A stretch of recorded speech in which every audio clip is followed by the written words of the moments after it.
খুনি ইউনূস তার মাস্টারমাইন্ড দূষরদের দিয়ে, এটা আমরা জানতে পেরেছি। তিনি সেই কথাটি জাতিসংঘের ওইখানে নিউ ইয়র্কে বলেছেন, নিজেই স্বীকার করেছেন।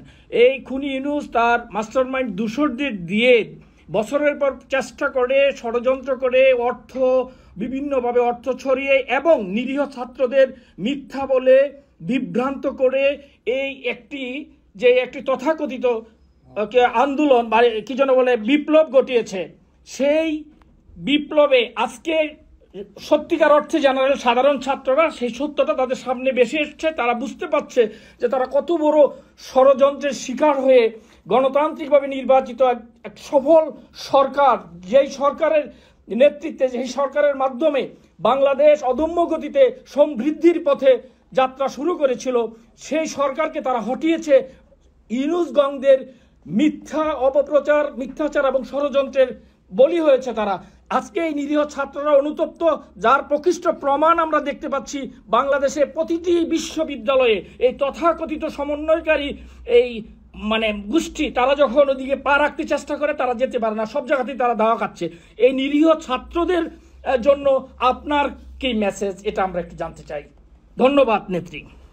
আমি একটা কথা, আসলে আমি ডিজিটাল বাংলাদেশ করেছি, আর সেই ডিজিটাল বাংলাদেশের সুযোগ নিয়ে এরা বিভিন্ন অপপ্রচার করে এবং কোটার নামে আন্দোলন করে তারা এদেরকে বিভ্রান্ত করেছে।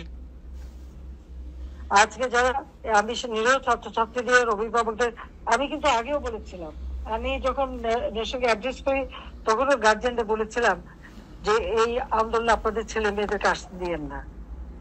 এটা এই আন্দোলন সেই কোটা আন্দোলন না, কারণ কোটা নাই, আর উচ্চ আদালত এটার উপরে ব্যাখ্যা দেবেই। তখন আমি আহ্বান করেছিলাম, আর এখন আমি বলবো যে নিরীহ ছাত্রছাত্রীদেরকে বিভ্রান্ত করা হয়েছিল, আজকে তারা যখন এটা বুঝতে পারছে যে তাদেরকে ব্যবহার করা হয়েছে, শুধু এই ছাত্রছাত্রী কেন, এদের সবাই বিভিন্ন শ্রেণীর লোকিত নেমে পড়েছিল কোটা কোটা করে। যখন কোনো ইস্যুই না তখন কেউ আর ওদের চিন্তা করতে চায়নি, আর সমানে যারা কাজ করছে। কাজে তাদেরকে আমি বলবো যে ছেলে মেয়েরা তারা লেখাপড়া শিখুক, তাদের এই প্রতিহিংসা পরায়ণতা যেন না থাকে। আর যারা আজকে উপলব্ধি করছে, অবশ্যই যাদের জীবন যাতে ভালো হয় সেটা আমরা দেখবো। কাজে যে এই যে উপলব্ধিটা হয়েছে, এটাই সবচেয়ে বড় কথা।